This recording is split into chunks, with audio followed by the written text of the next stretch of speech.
Então bora aprender meu alho cozido e congelado pro mês inteiro. Um pacote de alho descascado, eu prefiro comprar já assim, é mais fácil. Um tablete de manteiga, um pouco de salsinha e forno por 40 minutos.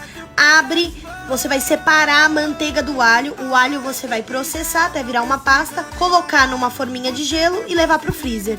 E a manteiga você vai separar num potinho e colocar na geladeira. Depois de algumas horas o seu alho já vai estar congelado, só colocar num saquinho e durante a semana você tira só o que você precisar para temperar um feijão, um arroz. E a manteiga fica maravilhosa, fica com gostinho de alho.